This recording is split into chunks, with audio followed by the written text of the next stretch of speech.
No one ventured to get close to the females of this alien race, except one human for most of the known galaxy. There was a rule no one needed to write down. Everyone knew it. Everyone followed it. Do not get close to the females of the Velari. The Velari were not a loud empire. They did not parade fleets through foreign space or threaten weaker worlds for tribute. They ruled through fear that had been earned long ago. Their soldiers were disciplined, their technology advanced, but none of that was what truly kept other species at a distance. It was their females. Velari females carried a natural psychic presence. It was not a weapon they turned on or off. It simply existed, like gravity or radiation. To another Velari, it felt normal. To most other species, it was unbearable. At close range, the mind began to fracture. Thoughts looped. Fear appeared from nowhere. Muscles locked. Some screamed. Some begged. Some collapsed in silence. A few died within minutes. Others lived but never fully recovered. There were records, hundreds of them. Scientists, diplomats, mercenaries, even criminals who thought the stories were exaggerated. None had proven the warnings wrong. Because of this, the Velari females lived apart. Separate chambers, separate stations, separate worlds. They governed their people from a distance, through intermediaries and secure links. It was safer for everyone. When humanity entered the galactic stage, these rules were explained clearly. The humans listened. At first, the galaxy did not take humanity seriously. Their ships were functional but unremarkable. Their weapons were efficient but not elegant. Their biology was classified as fragile, short lifespans, limited natural defenses, emotionally unstable. They were allowed into trade agreements and minor councils, but never near anything important, especially not near the Velari females. So when the mistake happened, no one noticed right away. Ethan Cole was not a diplomat or a soldier. He was an engineer, a quiet one. He specialized in power systems and station maintenance, the kind of work most species ignored as long as the lights stayed on and the air kept flowing. He had been assigned to a joint research station on the edge of Velari-controlled space. The station handled energy transfer experiments, nothing classified. At least that was what Ethan had been told. The error came from a routing update. A door clearance was mislabeled. A corridor access level was wrong by 1 digit. Small mistakes, the kind that happened every day in massive interstellar systems.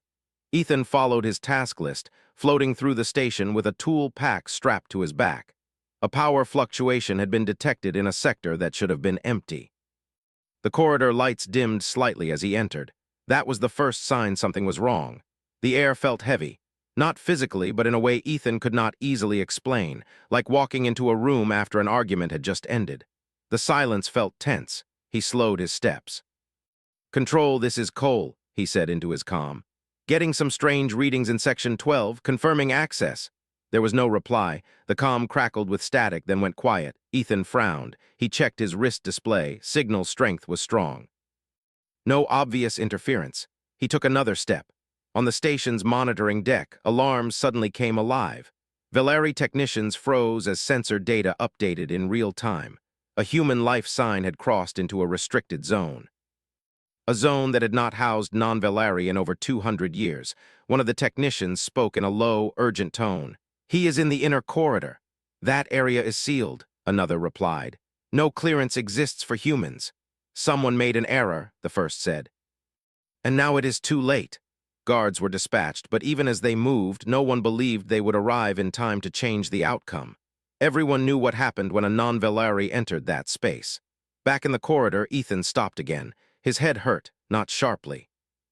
Not like an injury. It was more like pressure, as if someone had turned the volume of his thoughts too high. Memories surfaced without warning, old arguments, half-forgotten fears, the sound of distant laughter that was not really there. He squeezed his eyes shut and took a slow breath.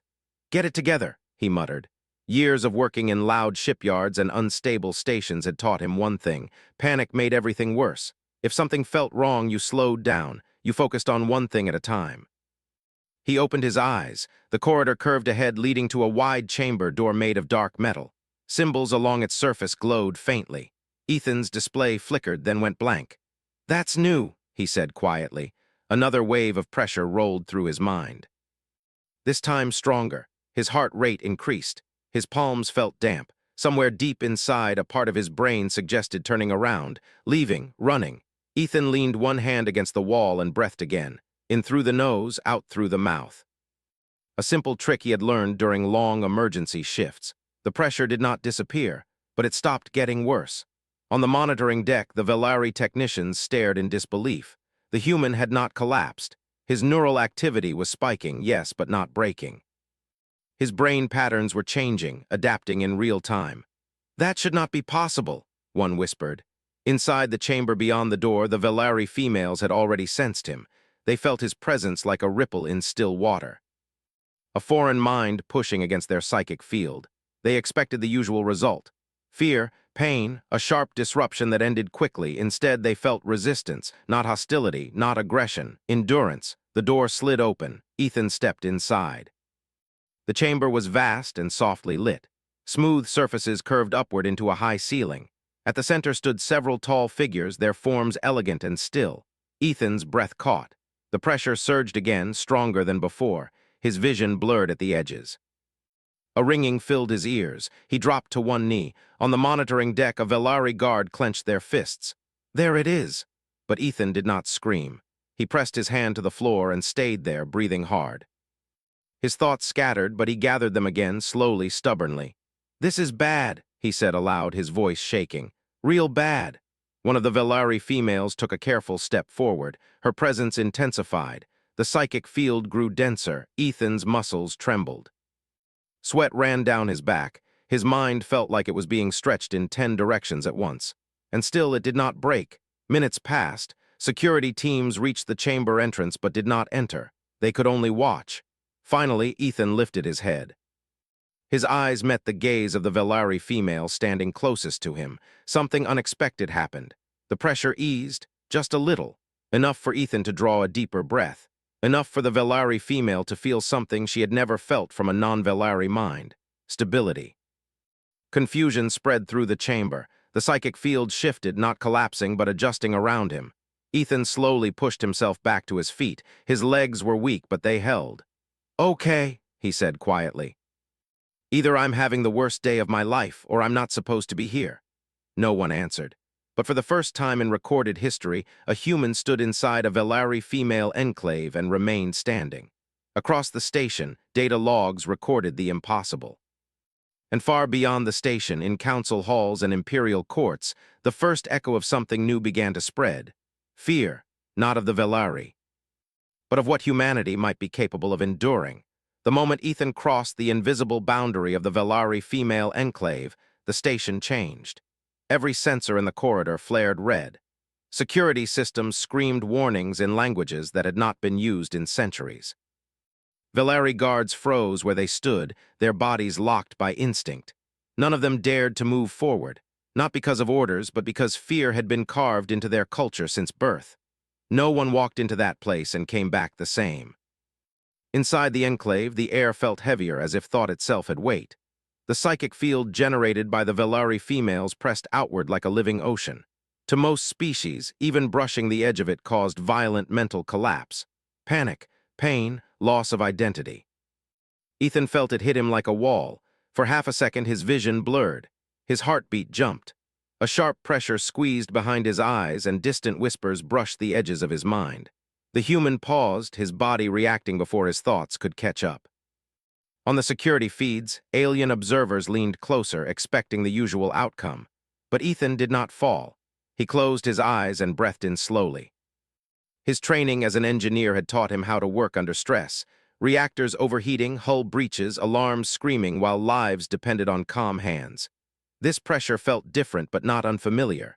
It was loud, confusing, overwhelming. So his mind did what it had learned to do since childhood. It filtered. The whispers faded into background noise. The pressure dulled, like standing near a powerful engine instead of inside it. His heart slowed. His shoulders relaxed. Ethan opened his eyes again and kept walking. Inside the enclave, the Velari females felt him clearly now. They had felt intruders before, bright flares of panic, minds collapsing in pain, thoughts shattering like glass. This was different. The human mind did not explode. It bent. It shifted. It adapted to their field in real time, like water flowing around stone. A ripple of confusion spread among them. The eldest female sensed him approach and turned slowly. Her form was tall and elegant, her skin marked with natural patterns that glowed faintly as her psychic output rose. Any other being would have collapsed before making eye contact. Ethan stopped several steps away, more out of respect than fear. His head still throbbed slightly, but he remained standing. His breathing stayed steady. Neither of them spoke. For the first time in Velari history, a non-Velari stood calmly in the presence of a female without shields, drugs, or implants. Outside the enclave, panic reached its peak. Velari commanders argued in sharp, rapid tones. Galactic observers demanded immediate evacuation. Some called it a violation of ancient law. Others called it a threat to galactic stability. No one knew what to do. Inside, the elder Velari female studied the human carefully. She reached out with her mind, increasing the pressure slightly. Not an attack, just a test. Ethan winced, then shifted his stance, grounding himself. He focused on a single thought, staying present. The pressure settled again. The elder felt something she had never felt from an outsider before. Control, not dominance, not resistance. Control. She lowered her psychic output slightly enough to allow communication. Her voice entered his mind, calm and precise. "You remain," she observed. "Yeah," Ethan answered out loud before realizing she had not spoken aloud. "I guess I do." The Velari female tilted her head, fascinated. "Others have tried, none endured." "I'm not trying to endure," Ethan replied honestly. "I'm just here." That simple statement sent shockwaves through the enclave. Ethan was escorted out hours later, not as a prisoner, but as a guest. The psychic pressure lifted the moment he crossed the boundary, and only then did his legs start to shake. The delayed fear hit him all at once. Medical teams rushed forward, scanning his brain, expecting damage. They found none. Instead, they found signs of intense neural adaptation. His brain patterns had shifted during exposure, creating temporary filters that reduced overload. The changes faded slowly, leaving no harm behind. Galactic scientists stared at the data in disbelief. Human minds were not immune, they were flexible. Within days, controlled tests began. Carefully selected human volunteers entered low-level exposure zones under strict supervision. Some struggled and withdrew, some felt sick, but none suffered permanent damage. A few, like Ethan, adapted quickly. The Velari females watched with a mixture of awe and unease. For generations, their psychic nature had isolated them. Their power protected them, but also imprisoned them. Now a species had arrived that could stand beside them without breaking. The galactic response was not curiosity, it was fear. If humans could tolerate what no one else could, what else might they survive? What weapons might fail against them? What environments might they thrive in? Whispers spread through the council chambers. Humans were dangerous. Humans were unpredictable. Humans should be limited before they became too influential. Ethan, meanwhile, returned to his assigned quarters, exhausted but unable to sleep. His mind replayed the encounter over and over. He had not planned to make history. He had simply walked forward when told not to. That was when the Velari envoy requested a private meeting. Not with human leadership, with Ethan. When he entered the chamber, he felt the pressure again, lighter this time, controlled. The elder Velari female was waiting, her presence calm, focused. "You did not fear us," she said. "I did," Ethan replied. "I just didn't let it stop me." That answer lingered in the chamber. In that moment, the Velari realized something critical. Humans did not conquer fear. They carried it with them and moved anyway. And that, to beings who ruled through overwhelming force, was far more unsettling than strength no one remembered when the rule was first spoken aloud. It did not need to be. Every species in known space understood it the same way they understood gravity or vacuum. Do not go near the females of the Velari. The Velari were not the largest empire, nor the most aggressive. Their fleets were strong, but not unmatched. Their technology was advanced, but not impossible to copy. What made them feared was something far older and far more natural. Their females. Velari females produced a constant psychic field. It was not a weapon in the way guns or ships were weapons. It was simply how they existed. Their thoughts, emotions, and instincts spilled outward into space like heat from a star. For other species, that presence was overwhelming. At first, the effect was discomfort, a pressure behind the eyes, a racing heart. Then confusion, hallucinations, loss of balance, and finally collapse. Death did not always come quickly, but it always came eventually. The galaxy learned this lesson early. The first victims were explorers who did not know better.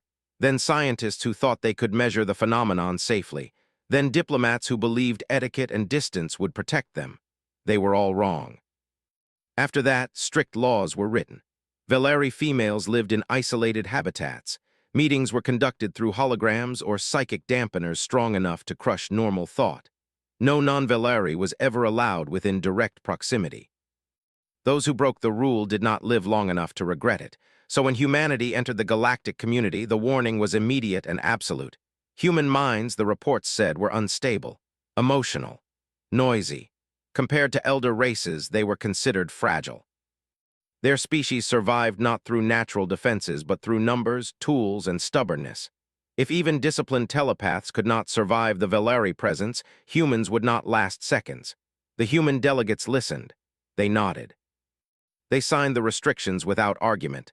And then, as often happened with humans, a mistake was made. Ethan Cole was not a diplomat, he was not a soldier, he was not even important by most standards. He was an engineer. His job was simple. Maintain life support systems on joint research stations. Check power grids. Fix things before they failed. He had grown up fixing broken machines on a crowded colony world where silence did not exist and privacy was rare. The Veleri station orbiting the blue giant star was supposed to be routine. Ethan reviewed schematics, drank bad recycled coffee, and complained quietly about alien interface designs that never made sense. The station was old, very old. Parts of it predated human spaceflight by centuries. That was how the error happened. A corridor designation had been mislabeled in the human database. The Veleri symbols were similar, but not identical. One meant engineering access. The other meant restricted biological zone. By the time Ethan's wrist display warned him, he was already halfway down the corridor. The air changed first. It felt thicker, warmer, like stepping into a room full of people after being alone. His skin prickled. His ears rang softly. He slowed, frowning, and checked his suit sensors. Everything read normal. He took another step. Across the station, alarms began to sound. Veleri guards froze when the alert flashed across their vision. A human had entered the female enclave corridor. There was no protocol for this situation. There had never needed to be. They expected the human to collapse before reaching the first threshold. On the security feed, Ethan stopped again. He pressed 2 fingers to his temple, blinking hard. His breathing quickened, but he did not fall. He did not scream. He muttered something to himself instead. "That's loud." Another step. Inside the enclave, the Veleri females felt him immediately. To them, other species were like thin glass. Their psychic presence touched and the glass shattered. It was not cruelty. It was biology, but the human mind felt different. It wavered, yes. It bent under pressure, but it did not break. It compressed. Ethan's thoughts scattered at first. Memories overlapped. Sounds blurred together. His heart hammered as adrenaline surged. Fear tried to take control, and then something old and human happened. He focused. He did not understand psychic fields or alien biology. He understood stress. He had lived with it his entire life. Crowded cities, alarms, deadlines, arguments, noise that never stopped. He pushed the pressure aside not by fighting it, but by narrowing his attention. Step, breath, step. The psychic noise became background static. Unpleasant but survivable. The Veleri watching from behind reinforced barriers were silent. This was impossible. No species adapted mid-exposure. None ever had, yet the human kept moving. By the time the guards reached the corridor entrance, Ethan had crossed the first threshold. The field strength there had driven armored warriors to madness in seconds. He was sweating now. His hands shook, but his eyes were clear. When the guards finally burst into the corridor, weapons raised, they expected to find a dying creature. Instead, they found a human standing very still, staring at a doorway ahead of him. Beyond that doorway stood a Veleri female. She was tall, her form elegant and alien, her skin faintly luminous. Her eyes widened when she saw him. No outsider had ever stood so close without collapsing. Their psychic fields touched fully.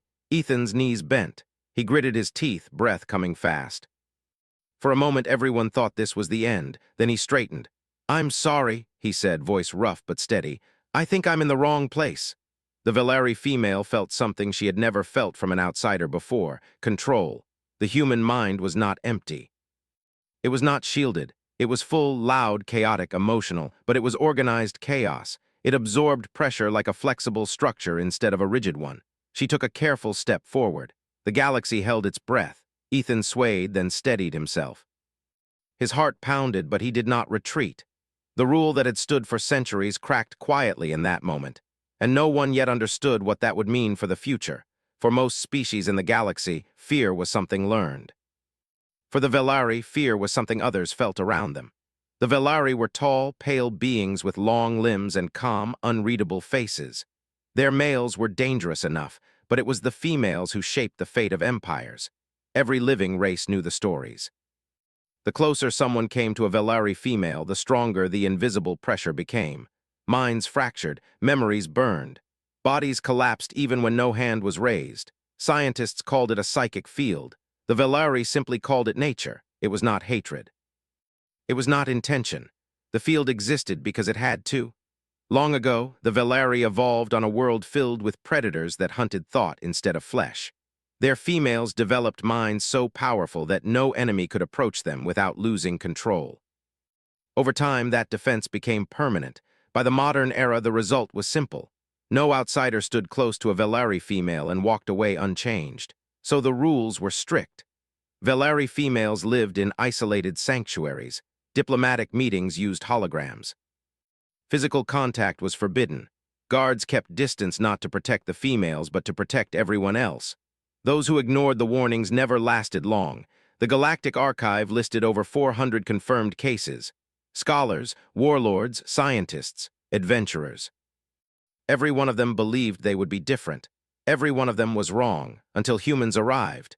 Humanity joined the galactic community quietly. No great fleets, no ancient relics.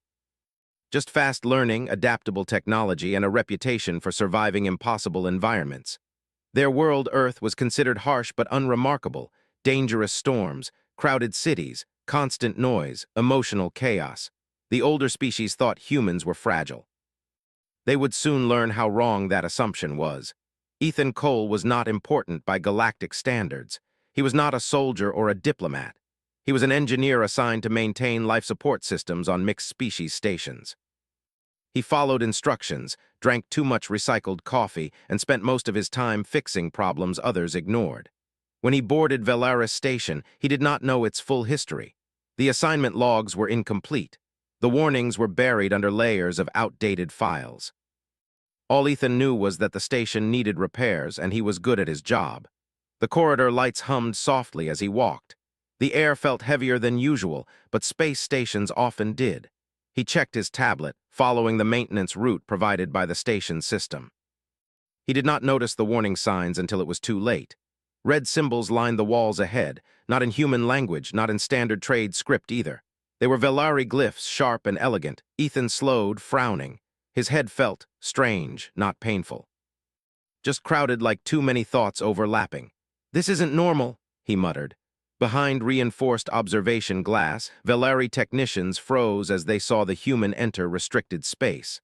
Alarms activated across the sanctuary. Security officers moved instantly, but they did not rush forward. They knew better. No one crossed that boundary without dying. Ethan took another step. The pressure intensified. To the Velari observers, it should have been over. At this range, even trained minds collapsed within seconds. The psychic field was strong enough to shut down neural pathways, induce terror, and erase short-term memory. But Ethan did not fall. He stopped, breathing slowly. His hands trembled, but he stayed upright. His heart raced, not from fear, but confusion. "It's like standing next to a generator," he whispered, loud but steady. Inside the sanctuary, the Velari females sensed him. For the first time in centuries, a foreign mind touched the outer edge of their field and did not shatter. Instead, it reacted, adjusted. The human consciousness shifted its focus, filtering the noise the way it filtered pain, stress, and chaos back on Earth. The Velari felt it clearly. This mind was not fighting them. It was enduring them. Ethan took one more step forward. Gasps echoed through the observation chambers. Velari scientists stared in disbelief as the human crossed the final boundary. The psychic pressure peaked enough to crush armored minds. Ethan staggered, then steadied himself against the wall. "Okay," he said through clenched teeth. "That's definitely not safe," but he was still standing. When a Velari female emerged from the inner chamber, silence spread through the station. She was taller than Ethan, her eyes dark and reflective, her presence heavy enough to bend perception. She expected pain. She expected fear. Instead, she felt curiosity. Ethan raised his head slowly. His vision blurred at the edges, but he forced his focus forward. The pressure felt like standing in a storm with no shelter. His instincts screamed at him to retreat. But humans had lived with screaming instincts for thousands of years. He breathed. He adapted. "I think," he said carefully, "there's been a mistake." The Velari female stopped a few steps away. No one in recorded history had ever spoken calmly at this distance. She tilted her head slightly, studying him. Her psychic field pushed harder without intention, testing the boundary. Ethan groaned, sweat forming on his brow, but he did not fall. His mind narrowed its focus, cutting away everything unnecessary. Memories, emotions, distractions, survival. The Velari female felt something new then. Respect. Security teams finally moved, activating containment fields between them. The pressure eased instantly, and Ethan collapsed to his knees, breathing hard but alive. Alive. The station erupted into controlled chaos. Medical teams rushed in. Scientists shouted questions. Data streams overloaded as every sensor recorded the impossible event. A human had entered the presence of a Velari female and survived. Not by force, not by immunity, but by adaptation. As Ethan was escorted out, exhausted and confused, the Velari female watched him go. Her mind lingered on his presence, replaying the strange calm beneath the strain. For the first time in her long life, she wondered. What kind of species evolves not to resist pressure? They had revealed a truth no one had wanted to face. For more than 300 years, the galaxy followed a rule that was never written down but always obeyed. No one went near the females of the Velari. The Velari were not violent by nature. They did not conquer worlds with fleets or crush enemies with armies. Still, entire star systems feared them. Their females carried a natural psychic presence so powerful that most species could not survive close contact. Minds shattered. Hearts raced out of control. Bodies collapsed even without a single touch. The effect was not intentional. It was simply how the Velari evolved. Their females were born with minds that radiated outward, filling the space around them with emotional and mental pressure. To their own kind, it felt warm and familiar. To outsiders, it felt like standing too close to a burning star. Because of this, the Velari females lived in isolation. Massive stations were built only for them, far from trade routes and diplomatic centers. Males of their own species visited only when necessary, trained from birth to withstand the pressure. Everyone else stayed away. The galaxy adapted. Trade agreements were signed without face-to-face meetings. Holograms replaced physical presence. Warnings were carved into navigation systems. Velari female zone, no entry. Every species respected the rule. Then humans arrived. Humanity entered galactic space quietly. They were not the strongest. They were not the smartest. Their ships were practical, not elegant. Their technology worked well but lacked the polish of elder races. At first, no one paid much attention to them. Humans joined councils, signed basic trade deals, and learned the rules of survival among the stars. They listened more than they spoke. They watched more than they acted, and when they were warned about the Velari females, they accepted the warning without argument, at least officially. Ethan Cole was not a diplomat or a soldier. He was an engineer. A systems specialist sent to inspect a Velari-owned research station orbiting a dead star. His job was simple: help upgrade an old power grid that interfaced with human technology. The station was massive, quiet, and carefully divided into restricted zones. Ethan read the warnings, signed the waivers, and followed his guide through metallic corridors that hummed with energy. Everything was routine, until it was. A routing error in the station's internal navigation system sent Ethan down the wrong corridor. His guide, called away by an emergency, trusted the system to lead Ethan back to the docking ring. It didn't. Ethan walked alone, tool case in hand, boots echoing softly against the floor. The lights grew dimmer. The air felt heavier, though instruments showed no change. He paused, frowning. Something felt wrong. It wasn't fear exactly, more like pressure, like standing in a crowded room where too many voices spoke at once. He shook his head and kept walking, assuming it was fatigue. Behind sealed observation walls, Velari security officers froze as alarms began to light up. A human had crossed into the restricted zone. Worse, he was still moving. The officers expected the usual signs: Elevated heart rate, panic response, neural overload. But the human's vitals remained stable. Ethan stopped again, placing a hand against the wall. His breathing slowed as he focused, grounding himself the way he had learned back on Earth during long, stressful repair missions. "Okay," he muttered to himself. "Just noise." "Tune it out." The Valeri watching the feed exchanged looks of disbelief. No outsider had ever spoken calmly inside the female enclave. Inside the chamber beyond the corridor, several Valeri females sensed the intrusion instantly. Their attention turned as one, minds brushing against an unfamiliar presence. A human mind. It touched their psychic field and did not break. Instead, it wavered, adjusted, and pushed gently back, not in force, but in balance. Curiosity spread among them like a ripple. Ethan reached the end of the corridor and stepped into an open space filled with soft light. The chamber was vast, organic in design, nothing like the harsh metal halls outside. Tall figures stood within it, their forms elegant and still. Valeri females. Every record in the galaxy said he should already be dead. Ethan felt sweat on his palms. His head throbbed slightly, like a distant headache, but he was still standing. He straightened, forcing himself not to panic. "I think," he said slowly, unsure if they could understand him, "I took a wrong turn." Silence filled the chamber, then something extraordinary happened. One of the Valeri females stepped forward. She did not attack, she did not retreat, she studied him. The psychic pressure intensified, but Ethan adjusted again, breathing through it, letting his thoughts slow and narrow. Years of living on a loud, chaotic world had trained his mind without him ever realizing it. The Valeri female felt it clearly now. The human was not immune. He was enduring. Alarms blared throughout the station as command staff rushed to intervene. Orders were shouted. Emergency containment protocols activated, too late. The human and the Valeri female stood facing each other, both alive, both aware that something impossible was happening. Across the station, across Valeri space, and soon across the entire galaxy, a single truth began to spread. The rule that had lasted 3 centuries had just been broken, not by force, but by a human who refused to collapse.